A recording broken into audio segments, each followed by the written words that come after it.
اللهم صل على محمد وآل محمد. L'événement de Ashura, c'est un événement extrêmement important pour nous, pour toute la communauté chiite Mozdahir. Depuis plus de 20 ans, Chérif Mohammed Ali Haïdara organise cet événement à Dakar plusieurs fois. Et puis cette année, il a décidé de revenir, comme on dit, de rentrer au Bercail, de rentrer chez lui, dans son village natal de Darou Hijratou. L'événement de Ashura est un événement important pour nous parce que il coïncide avec le 10 du mois de Muharram, qui est le 10 du premier mois du calendrier musulman. Dans ce pays, qui est le nôtre, le Sénégal, et puis dans certains pays de la sous-région, ce 10 du mois de Muharram, donc le jour de Ashura, Ashura veut dire 10 en arabe, il est connu aussi sous le nom de Tamkharit au Sénégal, est un jour de fête et de joie pour beaucoup de Sénégalais. Chérif, dès le départ, est venu nous dire qu'en réalité, ce jour-là ne pouvait pas être un jour de fête, mais qu'en réalité, c'est un jour de deuil et de tristesse pour le prophète et sa famille, et pour tous ceux qui aiment le prophète et sa sainte famille. Il a organisé en 2007 une conférence, un colloque international, d'ailleurs, sur le sujet. Durant ce colloque-là, nous avons reçu des savants, des ulama, qui sont venus de un peu partout dans le monde, justement pour débattre de ce sujet-là. Est-ce que la Tamkharit, Ashura, était un jour de fête ou un jour de deuil?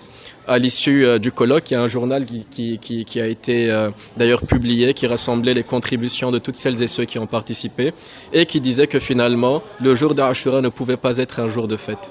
Depuis lors, d'ailleurs, on a vu beaucoup de changements au Sénégal parce que les gens commencent à être conscients de cela. Pour rappel, le jour d'Ashura est le jour durant lequel l'imam al-Hussein alayhi salam, qui était le fils de Fatima bint al-Rasoul et de Ali ibn Abi Talib, et donc le petit-fils direct de notre saint prophète, a été tué, exécuté, massacré, découpé par ceux qui prétendaient avoir le khilafat de l'islam, le pouvoir à l'époque. Et donc, pour nous les croyants, on ne peut pas prendre ce jour-là comme étant un jour de joie, mais c'est un jour de tristesse pour ceux qui aiment le prophète. Et la raison, au-delà de toutes les justifications ou de toutes les évidences, de toutes les preuves qu'on pourrait donner, c'est que tout simplement, si aujourd'hui le prophète était vivant et qu'il voyait son petit-fils être tué par des gens, mais il ne serait pas en train de fêter.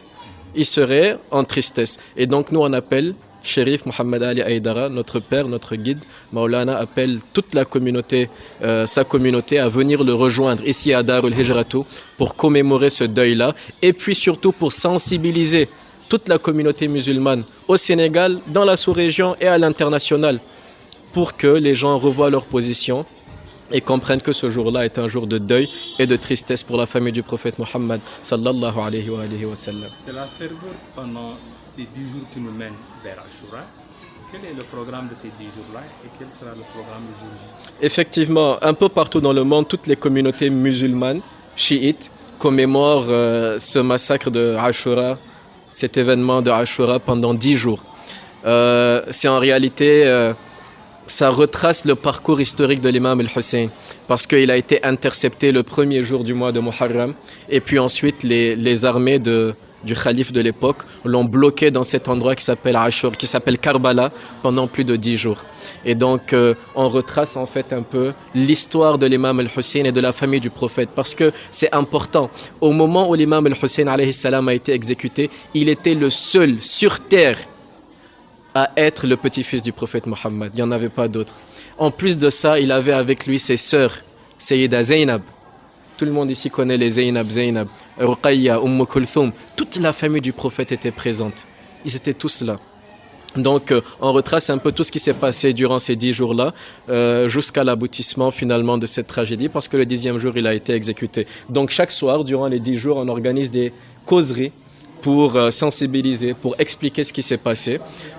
Ces causeries-là, elles se font généralement après la prière. On prie les prières du crépuscule et puis de la nuit. Puis ensuite, on commence par une récitation du Saint-Coran. Puis ensuite, on a des cheikhs, des savants qui viennent nous sensibiliser, nous parler un peu de l'histoire de Karbala et puis de l'islam de manière générale. Ensuite, on fait la ziyara de l'imam al-Hussein, qui est un dua qui a été enseigné par les membres de la famille du saint prophète Mohammed et qui est recommandé durant ces 10 jours-là. Donc ensuite on clôt avec ça, Chérif fait les doigts, etc. Et puis on donne bien entendu à manger à tous ceux et celles qui viennent participer. Ça c'est le programme des 10 jours. Maintenant le jour que nous on a choisi aujourd'hui, qui sera le 10e jour, c'est le samedi 29 juillet 2023.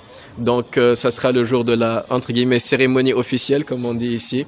Et durant ce jour-là, ça sera un peu la même chose. Il y aura une lecture du Coran, enfin des lectures du Coran, plusieurs même, durant toute la matinée. Ensuite, il y aura des prières qui seront faites, toutes les ziyaras de l'imam al-Hussein alayhi salam, pour marquer et montrer notre allégeance au prophète et à la sainte famille du prophète. Parce que rappelons-nous aussi que le prophète nous a dit « je pars ». Juste avant de mourir, le prophète nous a dit « je pars, mais je vous laisse 2 choses auxquelles si vous vous accrochez, vous n'allez jamais vous égarer ». On lui a dit « Ya Rasulallah, quelles sont ces 2 choses-là » Il a dit « c'est le Coran, Al-Qur'an ». On lui a dit « c'est quoi la 2e chose » Il a dit « Ittarati, ittarati, ittarati ahla bayti ». Mais les gens de ma famille, les gens de ma famille, les gens de ma famille, ma descendance. Et donc, si la descendance du prophète est massacrée ce jour-là, il faut que justement nous, on témoigne de notre allégeance et de notre amour à la famille du prophète et que nous montrons aussi notre dissociation vis-à-vis de ceux qui ont commis cet acte-là.